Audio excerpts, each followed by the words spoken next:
Hello, welcome to the Shrink Down. It has been a while. Yeah, welcome back. Yes, it's been a while. Today we're going to be talking about perimenopause. This has been a hot topic. We were just talking about like when did this become the hot topic? About the last year is when we kind of decided that this topic has been around in social media, podcasts. So today we're going to be diving into perimenopause. We'll talk a little bit about why is this having its moment kind of now, some of the cognitive effects, some of the physical effects, and then also, I think more importantly for us too, some of the mental health changes that a lot of women have experienced. Even talking about like accepting that you're in this stage is a big thing. I know that was a big thing for me. But before we get into today's topic, we are going to do our 4-minute faves. Does anybody want to start today?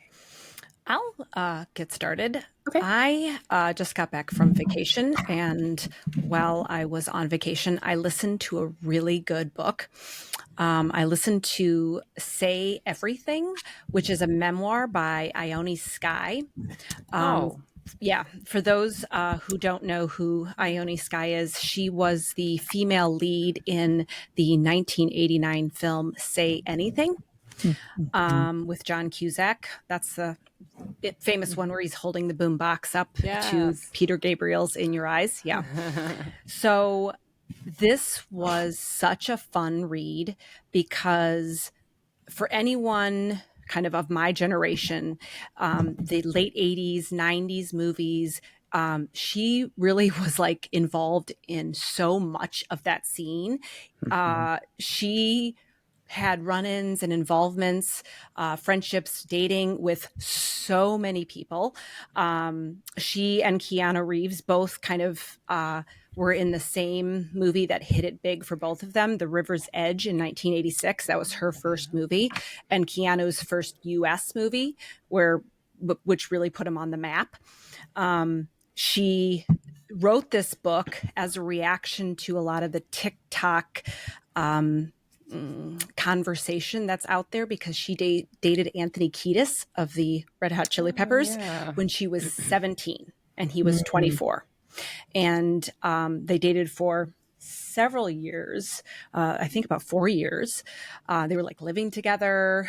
And of course, people somehow found these pictures of them when they were younger and now are like, oh my God, ew, like how did this happen?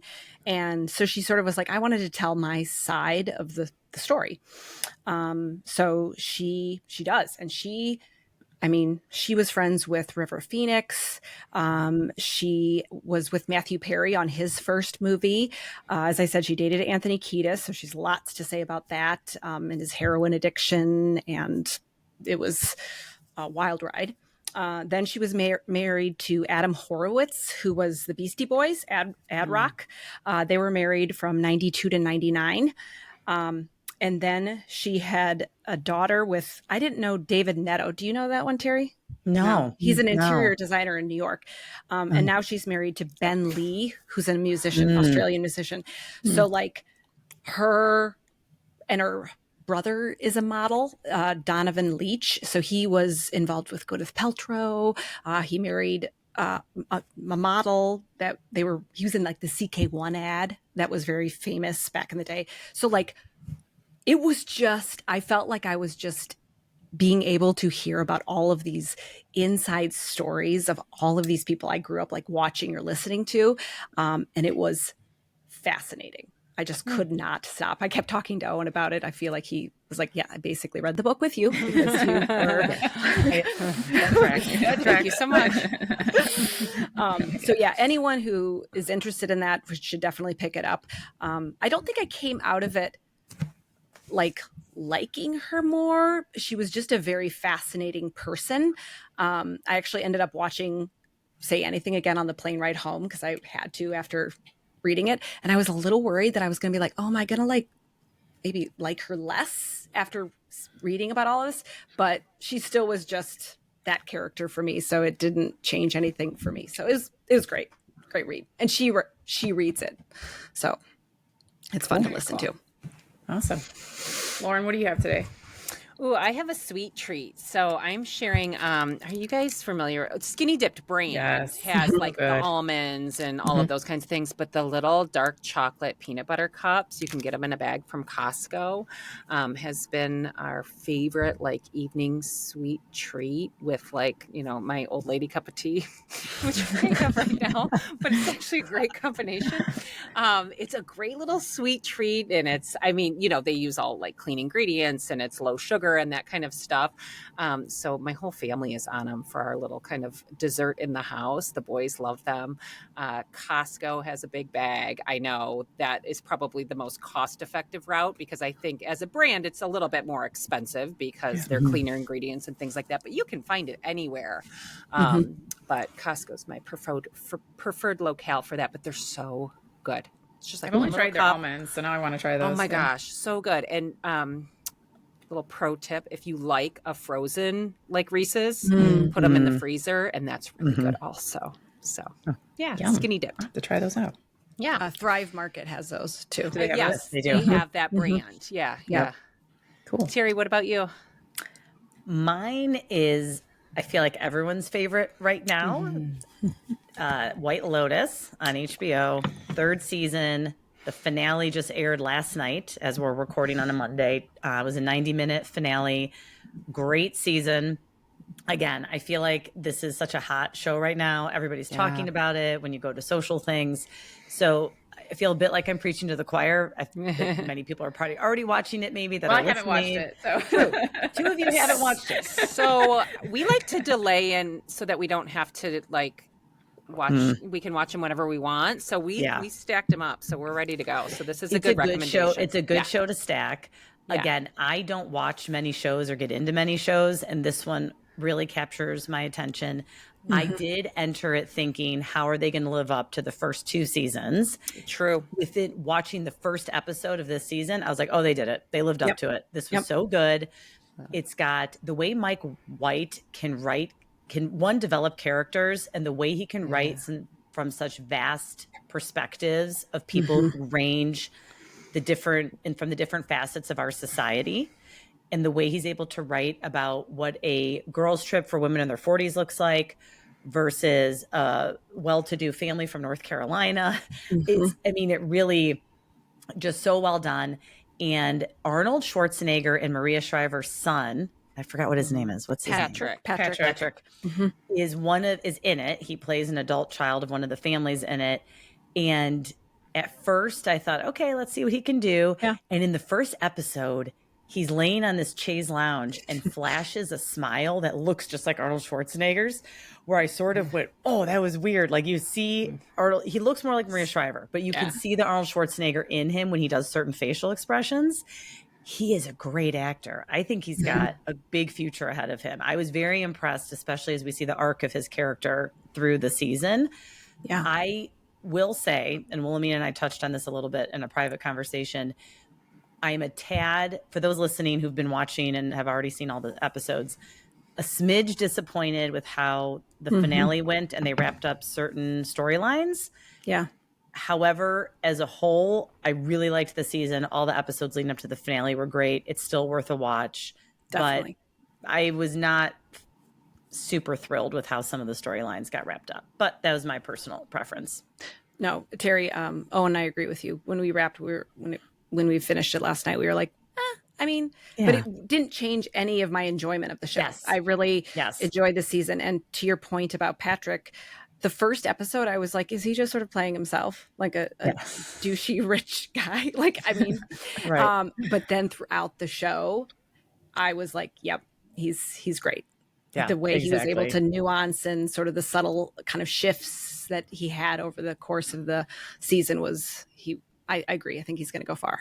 Yeah, so was it bad because sometimes endings are bad because they leave loose ends, or because it ended, like the stories ended, like you're like, that's not how that's supposed to end. Like, I felt like they needed one more episode actually. Okay. And to just, I don't need everything wrapped up. And I don't think they necessarily wrap everything up even in the past seasons, but like, it almost felt like it was just like, well, let's see, we have to wrap this up. So let's just, okay, we're going to end this and end this and end this. And it didn't, and it didn't The other one sort of felt like if you were thinking of an orchestra piece where you have this like kind of crescendo and then it just ends and then it kind of quietly ends and you're just like, oh, this one felt like you were hitting this like crescendo and then it just sort of was like, boom, done.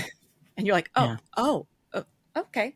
So I don't know, felt like I needed just a little bit more. Yeah, that's a good way to put it. Yeah. Cool. How about you, Vanessa? What's your fave?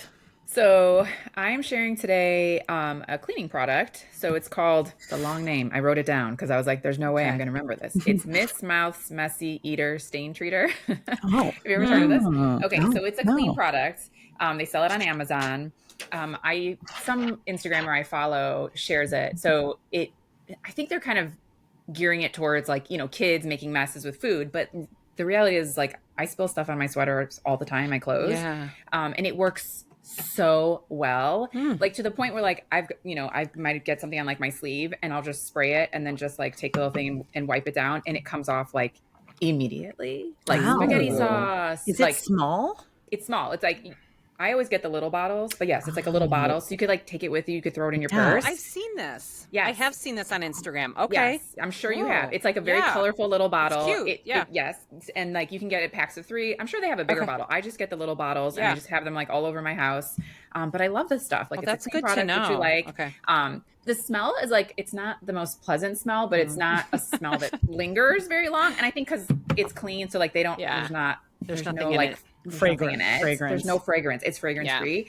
But it works so good. I'm always like, cool. Oh my gosh, this works so good. You can clean it sneakers too. I've used it on like sneakers. Does it leave that little mark that you know, like when you do a Tide stick, that drives me nuts? Okay, it has nothing that I have used so far have I noticed that. And like I said, I have legit sprayed it on a sweater that I'm like, I want to keep wearing this. Yeah. So I'm just like spray, get a little like cloth, and I'm like, and then I'm always nervous with the Tide stick because you don't know when you're going to get that ring and when you're not. So good to know. I love it. Nothing that I have used it on so far. They made like a one specifically for sneakers. I didn't think that was necessary. I think the original one you can just use it on the sneakers. But that is my share today. I really love that. Like if you're looking for a clean product, this one's a really good one for getting stains out, food stains. So that's my share. Awesome. All right. So let's get into today's topic. So, we were talking a little bit before we started recording, and my question was, why is perimenopause having its moment now? What do you guys think why this became this hot topic over the last year? I sort of think that we are in a new generation of women getting older where women aren't just like, oh, I just need to let myself go, put on the polyester floral shirts and, that's the end of my life. Those are my great grandma. I know. Yes. My great grandma. But you know what I'm talking about, right? Yes. You know exactly what I'm talking about. And so women are like, hey, we can, men are getting older and staying sexy and being appealing still. So why can't we? And so I think this just goes right along with that generation where it was, hey, this is happening. We're going to own this and we're going to make it sexy. Like we're going to just call it out for what it is. And we aren't just rolling over and that's the end of our life. That's why I think it is. It's just, it goes along with everything else of the kind of this new generation of women getting older. And I think in addition to that, so I agree that women are aging differently than prior generations. And I would say even generations above us, like our mothers, aunts, et cetera, are aging differently than their predecessors in terms of just style and hairstyles and hobbies and longevity, et cetera. Longevity. Yeah. And I think this is the next iteration of that. And so I think there's a trajectory. And so this is sort of the natural progression of what comes next for the next generation under that, because the women older than us are already aging differently than their generations above them. And I think this is sort of that next iteration. I also think we have more information available. Yep. I think that there was the HRT scare that pushed everyone on the back burner. Like, okay, we're just going to have women go through menopause. Everybody stop. And my knowledge, my working knowledge of what menopause was up until a year ago was hot flashes and maybe some rage, right? Some mom rage. You get irritable mood and hot flashes. And if you're not experiencing those, you're probably getting through menopause just fine. You're like, you're fine. You're untouched. Yeah. And I think that has been the message for almost all women. Unless you are having pervasive hot flashes, it's like all or nothing. It's this dichotomous. You're either that and you're going through it, or you're not. And that's fine. And you're okay. And if you are experiencing symptoms, it's got to be attributed to something else. You probably have an autoimmune disorder that hasn't been identified. You probably have, women are told all these other things besides what it actually is typically. Like, it's got to be a different medical condition we can treat. It's probably like that was not what it was thought to be. Well, and I mean, did your parents talk about this? Did your moms? I mean, my mom, I feel like it was like, at some point, maybe she mentioned menopause, but like, it was not a conversation that was being had. Like, women weren't talking about it other than like, I'm getting a hot flash. Or I never heard the word perimenopause until maybe the last year or two. Like, I'd never heard that word. And even to take it a step back of like, I kind of heard it. Like, for me, I didn't even want to think about that, right? Because if you like, I don't even want to think that is even on the horizon, that's something that I'm going to go through. I know that was very like hard for me when friends were starting to like have that conversation, like, and I'm like, I'm experiencing this. They're like, maybe that's perimenopause. And I was like, what? How dare you? How dare you tell me that? Dare you? And then going to the doctor and saying like, hey, do you think that this is what that is? And being told there's no way that that's what this is. Right. And me being like, oh, okay. Like, I guess, see, friend, you're wrong. Right. Like, so, just not even being familiar with the term or wanting to be familiar with it. So one of the questions I had asked is, or I had said before we started, is like, you have to be living under a rock to not know what perimenopause is. And then Wilhelmina was like, no, I know people who haven't. And I was like, I guess if you don't want to know, right? I do think it's read the articles and watch the videos. I think it's the way the information is being disseminated as well. So you just said something, Vanessa, and I think that's probably a lot of people's experience, which is, with all respect that is due, the doctors and the nurses still aren't necessarily the ones we're hearing this from. It's social media. Yeah. And we've been hard on social media in multiple past episodes. We have. For dissemination of information. So this one's a tough one for me. And I wrote a bunch of stuff down when I was watching the Oprah special that recently, did you mention that, Vanessa? No, I didn't. But so the Oprah special that just aired, it would have been like last week, but it's going to be topical regardless, on menopause. And she had Halle Berry and Naomi Watts and Dr. Mary Claire. And she's the one where we first started to hear it because people started to have her on podcasts. And then all of a sudden her social media is what I first saw when I started to hear different things. And then people you're following are reposting her things and celebrities are reposting, right? And so when I said I've been having a hard time with it, because it's like, gosh, we're so critical of social media for many psychology topics and how they disseminate information, often incorrectly. And so are we looking at this with a critical enough eye?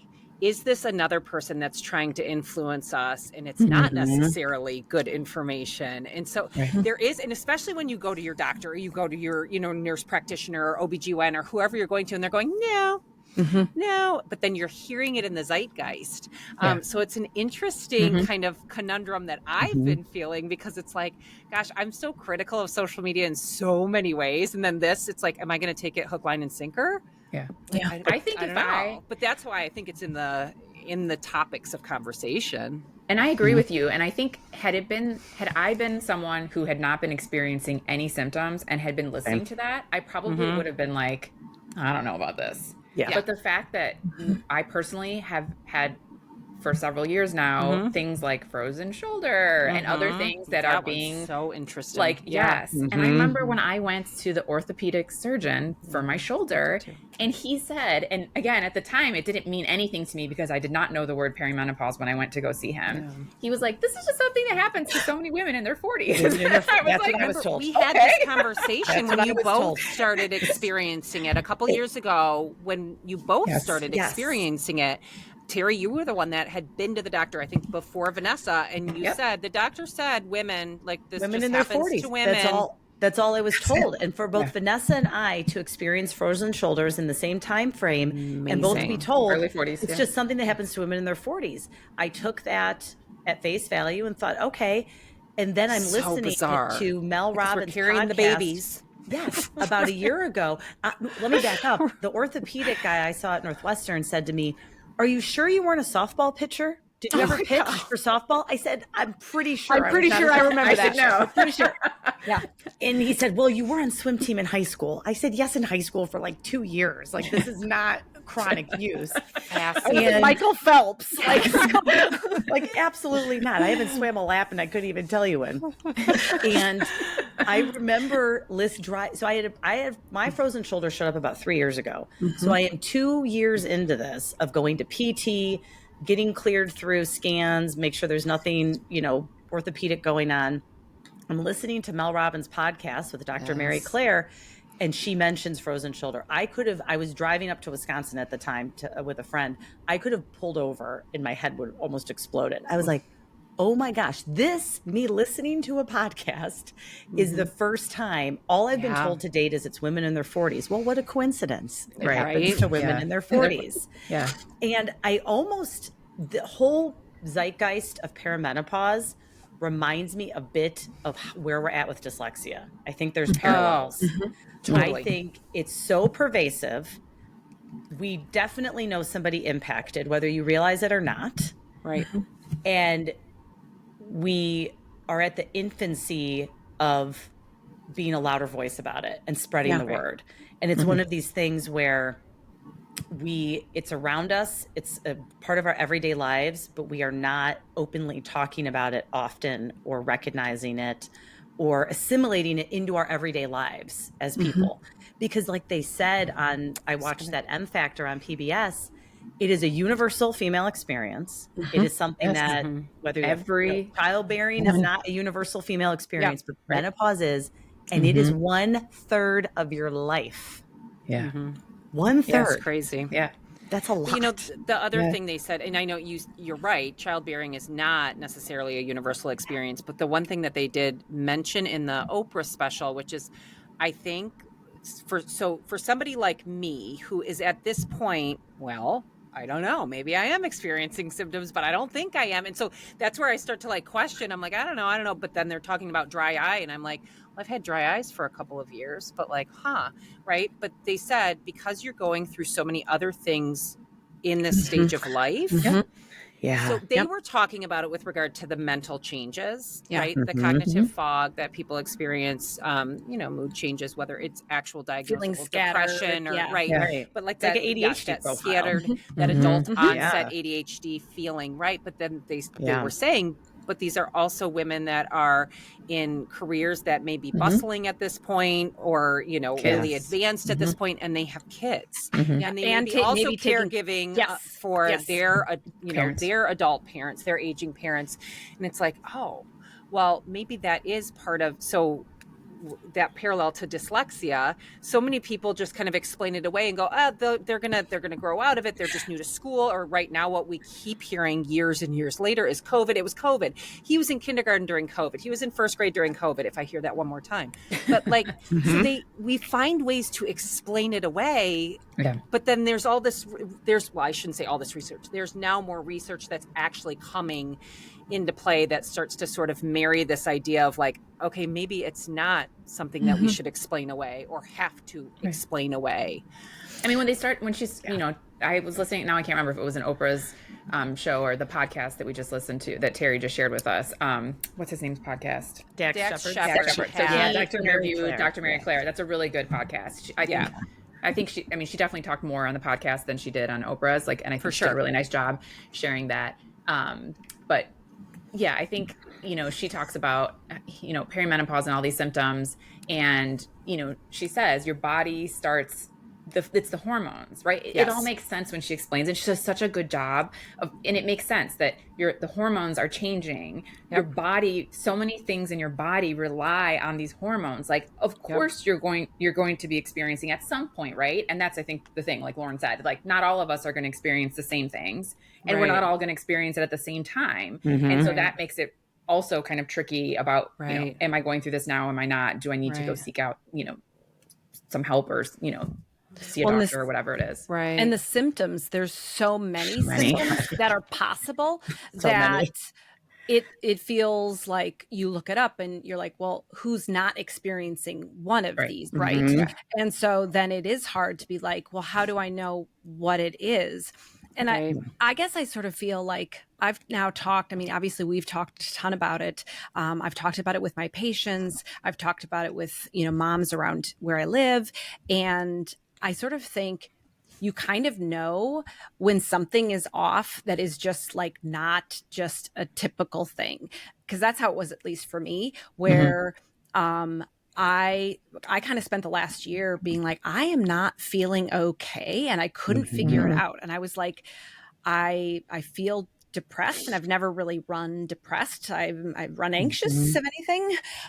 And my sleep, I've always had trouble sleeping, but I was like waking up at like 2 or 3 in the morning and could not get back to sleep. And mine was always falling asleep. So I was like, what the heck is going on? I could just get mad at everyone. My kids, I was yelling at my kids, my husband. It was just, I was like, something is not right. I could not figure it out. I started to think, okay, it's perimenopause.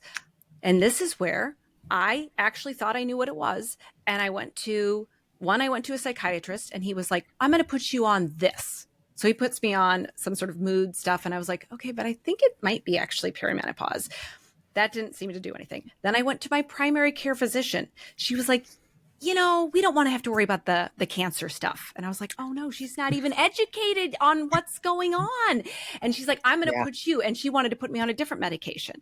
And I was like, this is ridiculous. None of them were helping. I was consistently still having all of the same symptoms. And finally, I went to MIDI Health, which is, we will put this on the website. And I am so thankful. It's an online platform. It is perimenopause and menopause specialists. They are all, either licensed nurse practitioners or doctors, and you can pretty much make an appointment within 24 to 48 hours. It's very easy. And insurance, it takes a lot of insurances. So and I got an appointment, met with someone. She reviewed my symptoms and put me on a patch and put me on progesterone pills for night. It was like overnight. I was sleeping through the night again. My mood I felt like I was coming out of a hole that I had been in for the last year.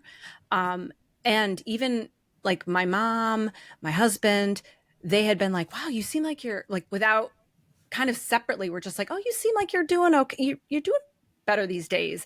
And they had noticed my mood just being all over the place. So it felt like such a relief. And I know my story is not the only one, because my patients have shared the story, because I have directed them. I have 2 MIDI Health. Actually, one of my patients directed me to MIDI Health. And then I directed a couple patients to MIDI Health, and they have come back to me and been like, that was it. I've gone to like 10 different doctors. So this is not like this is currently happening. Current doctors right now are still not knowing what's going on. So I think Dr. Mary, or her full name, it's like you can't call her Claire. Mary Dr. Claire Haver. Mary Claire Haver. But she goes by Dr. Mary Claire, right? Yeah. I think she said an average of 6 doctor visits before a diagnosis, which I mean, I know for me, I'd be done after 2. I'd be like, well, okay, I just got to figure this out, right? Like, it's got to be so frustrating. And it was people. It was my PT. I remember standing in the mirror at my physical therapist doing my shoulder exercises for my frozen shoulder, because one started first and then it was both of them. And now it's still both of them. And I remember her saying, well, maybe you should make some more doctor's appointments. She was very gentle about it, but also assertive. And she said, you are 43. Like, she's like, she's about 10 years older than me, maybe 7 years older than me. And she said, let's just look at the data. Like, let's look at your demographic. Let's be reality based. Like, the odds are you might want to talk to your OB-GYN. But it's interesting, because that's your PT, your physical therapist, who just happens to be a woman older than you, which is probably how you lucked out with that identification. And that dovetailed with me listening to some podcasts and then social media blasting. And of course, I'm sure my algorithm on social media is, lots of perimenopause. But I think Vanessa brings up a valid point. where part of it too is just as a woman and a human having to assimilate the possibility that it could be that. Yeah. And I won't speak for all of us, but I had my kids in my early and mid 30s. I was 33 and 35.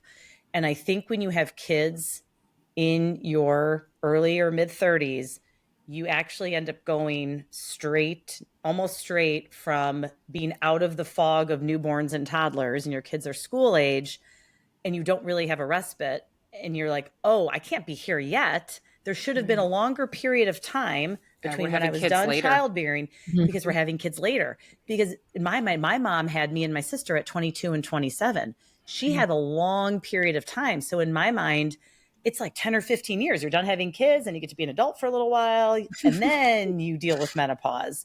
And so I think there's that just facing reality of like, oh no, this is happening now. And I had a very short window of freedom for my body. Maybe that's part of the reason that it is, to go back to Vanessa's original question, like, why is this such a hot topic? Maybe that's part of it, is that there is such a confusion of, or sort of like a curiosity, which is being pinged in some of the researchers, these, adult women that are doing the research, the doctors and researchers that are saying like, wait, what is the difference right now? And maybe it is that there's such a small period of time and it has been so easily attributed to other things. And I think obviously the psychologist in me, and I'm sure you guys want to make sure that you're not attributing other like symptoms to, not everything is perimenopause either. Absolutely. Right. Like, so if this is something like, if you have a symptom that's plagued you since you were 20 and it's the same thing and you've never dealt with it, it's probably that thing. Right. It's probably not like, oh, okay, now I have something else I can call it. And that's, I think, where the social media piece worries me a little bit. Agreed. And access to some of these things. It's like, you do want to make sure you don't want to just put hormones in your body that you don't actually need. If you're attributing a bunch of symptoms that you've had for a really long time and you think you're pressing an easy button by, it's just this then. But there's also not a whole lot of clear answers for us. It's not as easy to diagnose as a blood test that would say yes or no. And I will say, we as women look to older family members for genetic concordance and how well do we track family history. And hopefully, sorry, Mom, if I'm not saying too much, because I know you listen to some of these. My mom has typically said, I don't really think I went through it. Like, everything was easy.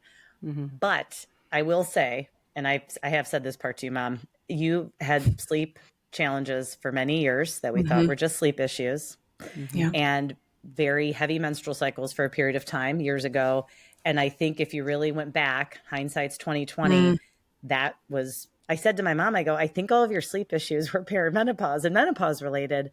And my aunt on my dad's side, I was on the phone with her a couple of weeks ago and we happened to be talking about it. And she's in her late 50s now. And she said, I really don't think I went through much. I mean, there was a period of time I had a lot of brain fog and what she described as word retrieval difficulties. And I'm like, yeah. And I bet if you really took a magnifying glass and went back in time, there was probably maybe more than that maybe you had a sensitive stomach or, whatever, fill in the blank. Right. But I do think women, the message for me has been like, women in our family don't really go through it that badly or what it is. Well, but I think it's because, like you said, they have gone through it.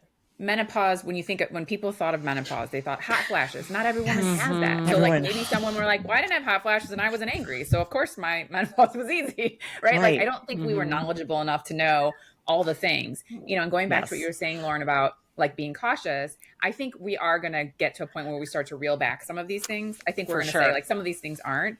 And one of the things that I was listening to in the Oprah Winfrey that made me like be very like, ugh. So they were interviewing the woman who was talking about how she got a divorce. And so the divorce rate is high in women who are going through like the menopause phase. And so she talked about, her depression and being suicidal. And, I was listening to her story and I was like, oh, I could see how this could get turned around on a lot of women where now we're going to put the blame of a bad relationship on you're going through because that's how she phrased it. Yeah. Like that she herself so, like, phrased it that way. But I just, even in general, I just think, I like, know. you know, that people, men could very easily, you know, say, or other women, this is all because of perimenopause, right? Like, Yeah. this, like, I'm not taking any kind of responsibility in our relationship because this is just you going through your hormone changes and your, you know, so I am a little bit, you know, when I hear that kind of stuff, I'm like, oh, let's be cautious about how that message is being delivered, because I think people can very easily turn that around on the woman who could be genuinely experiencing these things, right? But to blame her then for, you know, this is all just your hormone, right? So that's kind of scary to me. I communicate just fine. I contribute to the household just fine. You're just hormonal and your tolerance has changed. You used to not care. And both can be true. Yeah, right, well, exactly. And they could both be true, right? So that when I was listening to that, I was like, oh, I could see where that could go in a really bad careful direction. To separate some of these stories and symptoms. Well, and I think, I don't know which podcast it was. I don't know if it was the Mel Robbins one with Dr. Mary Claire, or if it was the one of them talked about how men should be listening to this stuff too. If you have a woman, if your wife, I think it was Dax. Was it Dax? Yeah, okay. I felt like then she must have mentioned it before because it was a while ago too. So maybe that's a she common just kind thing. of says that for her, like, that this should be not just a woman thing. Yeah, because she was like, we give our teenagers so much, oh, they're just being teens. Oh, they're just being teens. And we don't ever think like something's wrong with them because they're being teens and they're being moody. And Dr. Mary Claire is like, that's literally what is happening to women for like 10 plus years in reverse. And so she's like, but then husbands then are like, what the heck? What happened to my wife? And she very much is like, please be patient, because, you know, if you're going to be patient with your teenage kid, then be patient with your wife who is going through very similar hormonal fluctuations. And I liked the way that she put that, because we do look at teenagers, and I mean, when my daughter's being moody, we're like, oh, okay, man, he's just being moody. But if I'm being moody, it could be like, oh, well, Wilhelmina's being a bitch right now. Well, maybe I am, but like, there's a reason. There's a reason. The associations that we place with it. Yeah. Well, and like what I was trying to say was that I know that women are experiencing this thing. What I don't want to happen is that then we turn around and say, oh, this is just because you're doing that, and there isn't any kind of responsibility taken on the other side, right? Because I absolutely think that, you know, men and women's lives should be, you know, understanding that this is happening if they are seeing like a change in their, you know, spouse or their partner or their significant other. But to refrain from not taking responsibility when responsibility should be taken, that there's other things going on in their relationship. That's not just a wife who's experiencing, you know, perimenopausal symptoms. Right. And I think that I want to bring up what was mentioned in the Dax Shepard podcast. And this is a topic that I know I've been wanting to talk about for a while, which is they mentioned the book All Fours by Miranda July, which Dr. Mary Claire said she read. And I loved what she had to say about it, because this book has been just all over for women our age. It's been hitting lots of bestseller lists, and people are just talking about it. And so Dr. Mary Claire read it, and she was like, I didn't love the main character, which I don't think I did either. But she said, I read it because I'm like, why is this hitting women so hard? What is going on in this book that is resonating with so many women? Yes, you may not resonate with the story. You may not want to spend a month in a weird hotel and redecorate it and have an affair. Like, that may not be your choice, but clearly these messages in this book it's hitting women because they're talking about it. Same with like the movie Baby Girl. They're talking about it. So whether you like the story or hate the story, what message are women is connecting with these women? And I think it is that when you hit this age and you do start to realize, oh my gosh, I'm going through this, it does start to be like, instead of like, oh, that's going to happen later, it's happening now. And it's very much like, oh my gosh, the things that I want to do, the things that, you know, the person I want to be, the kind of, you're facing your mortality. Yes. Yeah. And I have felt it more this year than I've ever felt before. And I think people do then start to look at their relationships, their marriages, and they may say like, this is not what I want for my like second half of my life, and I think that is why people are like why the divorce rate goes up and all of that. I don't even think it's because some of it's, yes, the hormones and all that, but I think it's because women are like, wait, this is real. I'm going to get old and I'm going to die. And am I okay with this right now? Right. Am I okay with this marriage, this career, where I my house, fill in the blank. And Dr. Mary Claire said she went through that herself with like not her marriage necessarily, but she was like her career, like where she lived. She was like, this is when people mix it up because this is the time to do it. And you sort of Terry, you said it right, get hit with your own mortality. And that is what's resonating. And I remember learning in graduate school at some point that women maintain flexibility through the lifespan, much more so than men do. So men tend to engage in the same hobbies at 55 as they did at 35. You mean cognitive flexibility? Cognitive flexibility. Where are you going with this? And behavioral, and I'd say probably behavioral flexibility. You mean splits? Yoga? I was like, what are you saying, Terry? I don't remember learning this. I am so used to using the word flexibly interchangeably with cognitive flexibility that I don't think of physical flexibility. Thank you. That's a good clarification. And women pick up new hobbies, form new friendships, change careers. Men typically don't change careers, almost never. Or they'll change jobs. They don't change actual careers. They don't change hobbies. They don't change their social group very much. They're pretty stagnant through the lifespan, which that's a whole different conversation. I think that some people might like that. Some people might not. I think that's worked for a lot of people. But women will change careers in their 40s, 50s, even 60s. They'll go back to school and get a different degree. They'll join a garden club. They'll join a book club. They'll try new things. They'll try new recipes. They'll try new outfits sometimes, so, or like a look or hairstyle, whatever. And I wonder if some of that cognitive flexibility that women are more prone to and willing to engage in is somewhat driven by this process. Like I want to change things up. And so what we have defined as cognitive flexibility might not actually be flexibility versus maybe it's more driven as opposed to, I think I'm going to try that. Yes, more purposeful as opposed to happenstance. Yeah, that's interesting. One of the other things I thought I just related to graduate school when Dr. Mary Claire, but then other doctors on the Oprah special and since have discussed their lack of training in perimenopause and menopause. Ours too. And I actually had me thinking to psychology because she talked about, one of the things, and Vanessa, you touched on this, one of the things she said was the brain likes to know what's coming. And when hormones begin to fluctuate, mental health, brain fog, and adult onset ADHD are the result. And that's our field. And I was thinking back and I was thinking to myself, we didn't get anything. Nothing. On psychology and aging. They got 6 hours. We got zero. And yet a lot of the symptoms that people may experience at this stage of life and during this are exactly consistent with what adolescents experience.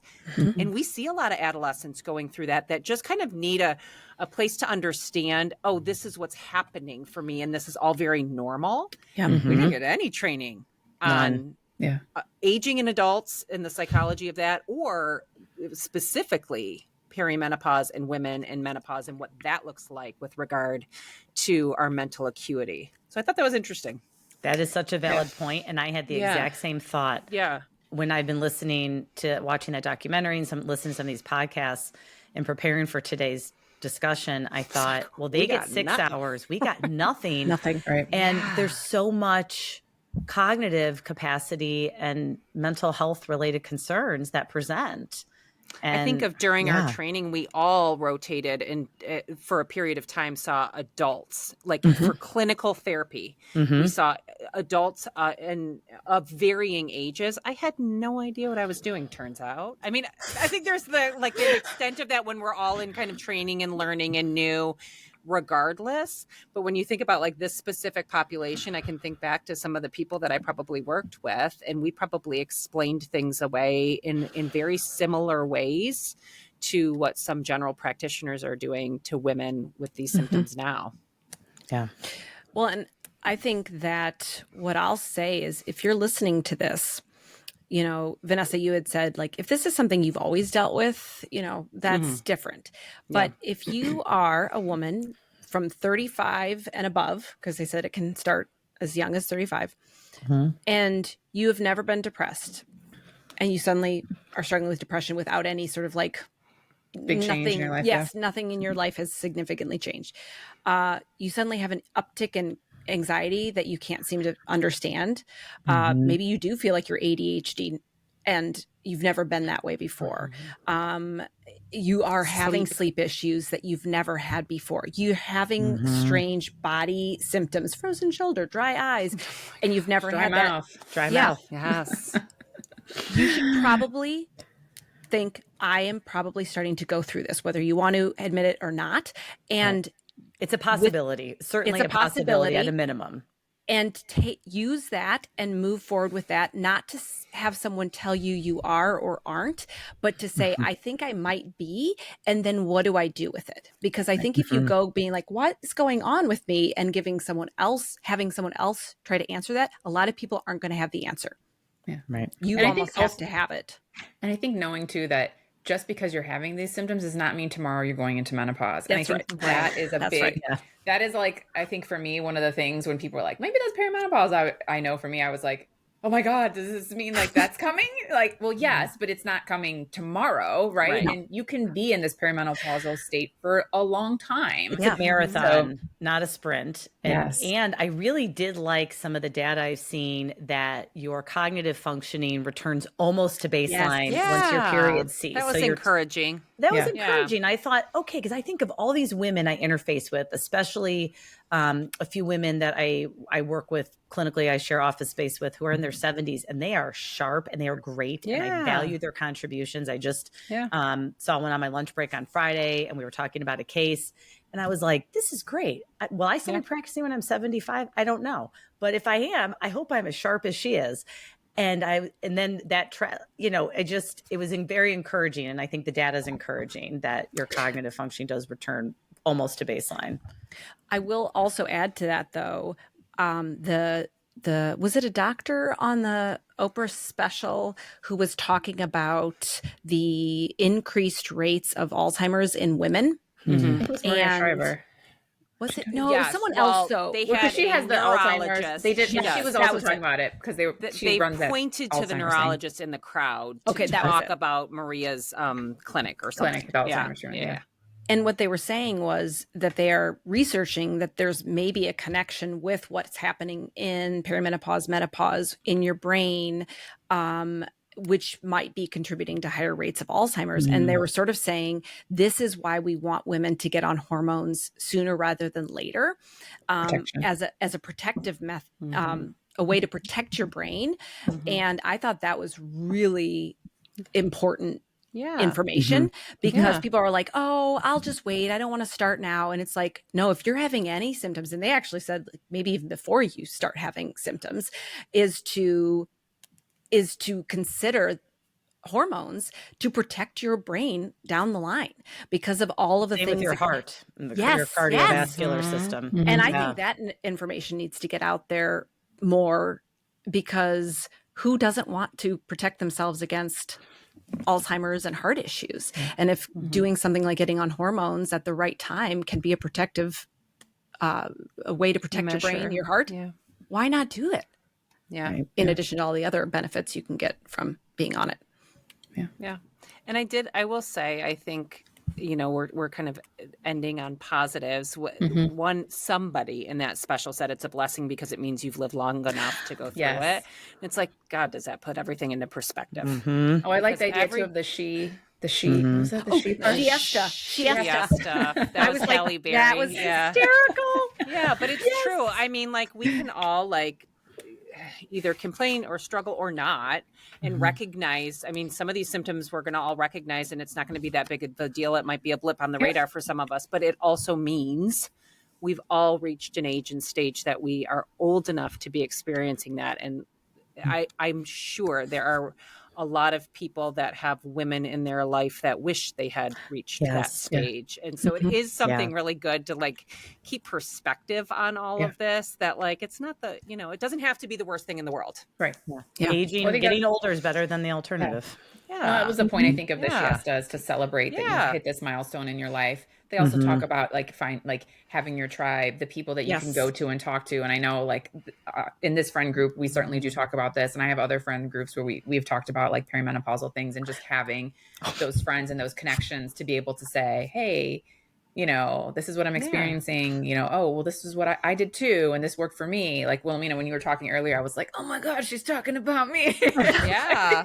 All the things. Me too. Like, yeah. So. My mom friends have a chat thread called Perry with Terry. That's their go-to. Only because the frozen shoulder, and then I think I shared the Mel Robbins someone were asking, so I shared the Mel Robbins podcast, and my one friend renamed it Perry with Terry. I love that. And they're all like, we're here for it. Whatever you find out, whatever send it our way. And they do the same. They share resources. Exactly. Awesome. Well, I think it was Naomi Watts that said, pay attention to the 5 T's. Was that Naomi Watts? Mm-hmm. It's on her website. She said, yes. Yeah. So, timeline, pay attention to the timeline. So when you start hitting that age, just start paying attention, be tender with yourself. Teachers, educate yourself, find people who, get the questions answered. Tribe, like Vanessa said, like have your tribe, talk about it with your friends. Like, don't just kind of suffer in silence. Yeah. And then truth, which I also like, talk about it. Like I've been doing that. Anyone who even it comes up anywhere. Like I was at Orange Theory and was talking to someone, and she was like, oh, really? I don't know much about it. And I literally got her name and I sent her all of this information. And she was like, why isn't this just out there? And I'm like, well, I mean, it is, but it's just now building. This is how it gets out there. That there's a progression of how you get from point A to point D in terms of disseminating information. And this is we're in the middle of it. Yep. Any last thoughts on today's topic? No, that was good chat, ladies. Yeah. Thanks. Well, thank you for joining us today on the Shrink Down. Please join us next time.